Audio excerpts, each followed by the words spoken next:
Bismillahirrahmanirrahim. Assalamualaikum warahmatullahi wabarakatuh.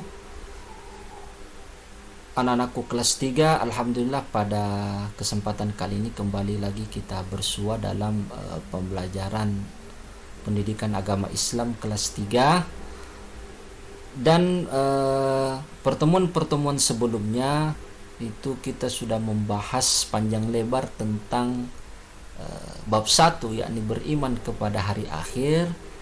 Dan pada kesempatan kali ini kita akan membahas tentang bab kedua, yakni beriman kepada qada dan qadar. Nah, anakku sekalian, beriman kepada qada dan qadar ini sebenarnya kita berbicara tentang takdir Allah yang diturunkan kepada seluruh makhluknya. Baik anak-anakku sekalian, pertama-tama yang harus kita pahami adalah pengertian dari qada dan qadar tersebut. Nah, apa sih pengertian daripada qada dan qadar? Yang pertama adalah qada. Jadi qada itu secara bahasa adalah menentukan atau memutuskan. Jadi saya ulangi anakku sekalian, qada secara bahasa adalah menentukan atau ketentuan atau memutuskan atau keputusan. Nah, secara istilah qada adalah segala ketentuan atau keputusan yang diberikan oleh Allah Subhanahu wa taala kepada seluruh makhluknya yang ada di muka bumi ini. Itulah pengertian dari qada secara bahasa dan istilah. Sedangkan qadar atau kadar secara bahasa adalah aturan ataupun batasan dan kemampuan. Kemudian secara istilah adalah ketetapan, aturan atau kemampuan Allah Subhanahu wa taala terhadap seluruh makhluknya tentang segala sesuatu. Jadi itu adalah pengertian daripada qada dan qadar ini. Jadi kalau kita gabungkan antara qada dan qadar, itulah kita sebut sebagai takdir. Oke, anak-anakku sekalian, apa sih dalil sehingga kita diwajibkan untuk beriman kepada qada dan qadar? Di dalam Al-Quran, surah Al-Furqan ayat 2, Allah Subhanahu wa taala berfirman, "Alladzi lahu mulkus samawati wal ard wa lam yattakhiz waladan wa lam yakul lahu syarikun fil mulki wa khalaqa kulla syai'in faqaddarahu taqdira." Yang kepunyaannya lah kerajaan langit dan bumi, dan dia tidak mempunyai anak dan tidak ada sekutu baginya dalam kekuasaannya, dan dia telah menciptakan segala sesuatu yang dia menetapkan ukuran-ukurannya dengan serapi-rapinya. Surah Al-Furqan ayat 2. Di dalam ayat ini jelas sekali bahwasanya apa yang ada di langit dan bumi itu semuanya adalah kepunyaan Allah. Dan Allah itu tidak beranak dan tidak pula diperanakkan. Kemudian tidak ada sekutu baginya dalam kekuasaannya. Jadi memang mutlak milik Allah seutuhnya dunia ini beserta isinya. Dan dia menciptakan segala sesuatu apa yang ada di bumi dan di langit beserta isi-isinya. Dan dia menetapkan ukuran-ukurannya dengan serapi-rapinya. Jadi sekali lagi ayat ini menjelaskan bahwa apa yang ada di dalam dunia ini, apa yang terjadi di dalamnya, keindahannya, apa dan semuanya itu merupakan takdir dari Allah Subhanahu wa taala. Itu adalah dalil tentang qada dan qadar termaktub dalam surah Al-Furqan ayat 2. Kemudian anak-anakku sekalian, apa sih takdir itu? Jadi macam-macam takdir itu, para ulama itu berpendapat bahwa takdir terbagi menjadi dua macam. Yang pertama ada namanya takdir muallak. Apa pengertian takdir muallak? Jadi takdir muallak adalah takdir yang erat kaitannya dengan ikhtiar atau usaha manusia. Jadi Allah Subhanahu wa taala menurunkan takdir muallak ini kepada manusia, memutuskan takdir ini terjadi dalam diri manusia itu tergantung dari ikhtiar atau usaha dari manusia itu sendiri. Jadi takdir ini bisa berubah, anak-anakku sekalian. Bisa berubah, tetapi dilihat lagi dari usaha ikhtiar dari manusia itu sendiri. Saya ambil contoh misalnya insinyur, polisi, guru dan sebagainya. Contoh kecilnya adalah misalnya ada seseorang ingin mendaftarkan polisi. Nah, logikanya kalau dia mendaftarkan polisi, mendaftarkan dirinya sebagai polisi, maka dia datang ke kantor polisi, kemudian mendaftarkan dirinya sebagai calon anggota polisi.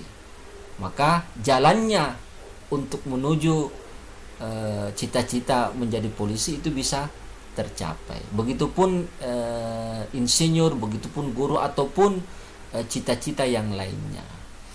Tetapi tidak semua yang kita inginkan itu bisa tercapai. Misalnya kita ingin menjadi polisi, belum tentu kita menjadi polisi. Yang tergantung dari usaha kita lagi. Kalau misalnya usaha kita ini maksimal, kemudian usaha kita ini sudah bersungguh-sungguh di mata Allah, maka Allah akan menakdirkan kita menjadi polisi. Bisa saja Allah menakdirkan kita menjadi polisi tergantung dari usaha kita untuk menjadi polisi tersebut. Tetapi terkadang juga kita mendaftar polisi tetapi usaha kita itu belum maksimal di mata Allah. Mungkin doa kita belum maksimal. Kemudian mungkin di saat mendaftar polisi kita melakukan tindakan-tindakan yang seperti suap, menyogok, apa dan sebagainya. Dan itu salah di mata Allah, maka bisa saja Allah tidak menjadikan kita sebagai seorang polisi, misalnya seperti itu. Jadi tergantung daripada usaha, doa, ikhtiar kita, dan itu segala macam usaha, doa dan ikhtiar kita itu diterima Allah Subhanahu wa taala. Jadi belum tentu apa yang kita citakan, yang kita cita-citakan dalam kehidupan ini bisa tercapai. Tergantung dari usaha kita, ikhtiar kita, dan itu diterima oleh Allah Subhanahu wa taala. Jadi anak-anakku sekalian, sekali lagi takdir muallak adalah takdir yang erat kaitannya dengan ikhtiar dan usaha manusia. Kemudian yang kedua ada namanya takdir mubram. Jadi takdir mubram ini adalah takdir yang terjadi pada diri manusia dan tidak dapat diusahakan atau ditawar-tawar lagi. Jadi ini memang takdir mubram, ini adalah takdir yang memang dari awal kita seperti itu. Dari lahir memang sudah menjadi bawaan. Misalnya mata sipit, jenis kelamin, warna kulit dan sebagainya. Misalnya mata sipit, itu memang dari bawaan. Jadi kalau mata kita sipit itu sudah tidak bisa dirubah-rubah lagi, akan sipit terus sampai nantinya. Begitupun jenis kelamin, dari awal kita sudah berjenis kelamin perempuan kah, laki-laki kah, itu tidak bisa lagi berubah. Kodratnya memang sudah seperti itu dari awal, ataupun kulit misalnya. Tetapi ada orang yang mencoba merubah itu. Misalnya mata sipit dia kasih lebar, kemudian jenis kelamin yang tadinya mungkin laki-laki menjadi perempuan, mungkin adakan operasi apa dan sebagainya. Tetapi meskipun manusia itu merubah takdir mubramnya, tetapi secara kodrat, secara qadarnya, dia tetaplah sudah menjadi ketentuan Allah. pada awalnya. Jadi kalau ada laki-laki akan laki-laki terus, meskipun dia merubah dirinya menjadi perempuan itu tidak bisa. Karena tetaplah kodratnya seperti itu. Jadi sudah banyak fenomena terjadi, kejadian terjadi, ada orang operasi plastik misalnya, dia rubah hidungnya jadi lebar yang tadinya mungkin peset jadi mancung. Tidak bisa seperti itu. Itu sama dengan melawan ketentuan Allah dalam takdir mubram. Karena memang takdir mubram itu dari awal itu sudah menjadi ketentuan dari Allah Subhanahu wa taala dan tidak akan pernah bisa dirubah. Kalaupun itu berubah, tidak akan bisa sempurna. Dia laki-laki menjadi perempuan, dia tetaplah laki-laki. Seorang perempuan ingin merubah dirinya menjadi laki-laki, tetaplah dia menjadi seorang perempuan di mata Allah Subhanahu wa taala. Jadi kita jangan coba-coba untuk melawan atau merubah takdir mubram. Karena takdir mubram itu adalah pemberian karunia daripada Allah Subhanahu wa taala. Apabila kita ingin merubah kodrat kita yang tadinya laki-laki menjadi perempuan, yang tadinya perempuan menjadi laki-laki, ataupun mungkin hidung kita pesek dikasih jadi mancung, maka itu sama dengan kita tidak mensyukuri karunia, tidak mensyukuri nikmat yang diberikan oleh Allah Subhanahu wa taala. Berbeda halnya dengan takdir mu'allaq. Kalau takdir mu'allaq memang kita bisa rubah, tergantung daripada usaha, tergantung daripada ikhtiar kita kepada Allah Subhanahu wa taala. Baik anak-anakku sekalian, saya kira untuk pertemuan kali ini cukup kita membahas tentang qada dan qadar. Sebenarnya pada intinya adalah apapun yang diberikan Allah, yang dikaruniakan oleh Allah kepada kita, kita harus bisa mensyukurinya. Karena apapun yang diberikan Allah kepada kita di dunia ini, dalam kehidupan ini, itu selalu mengandung hikmah yang sangat besar di baliknya. Baik anak-anakku sekalian, saya pikir untuk pertemuan pertama kita di bab kedua ini cukup sekian,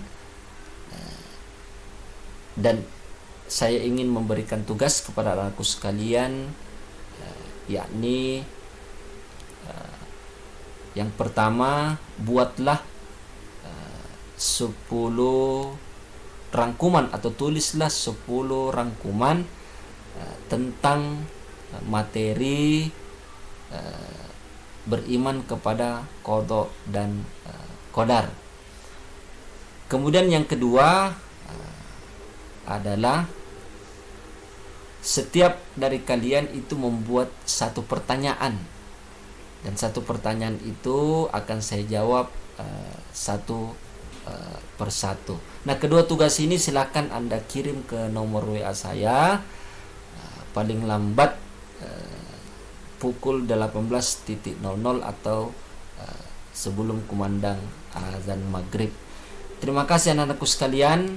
Tetap semangat, tetap belajar, tetap berdoa, stay at home. Wassalamualaikum warahmatullahi wabarakatuh.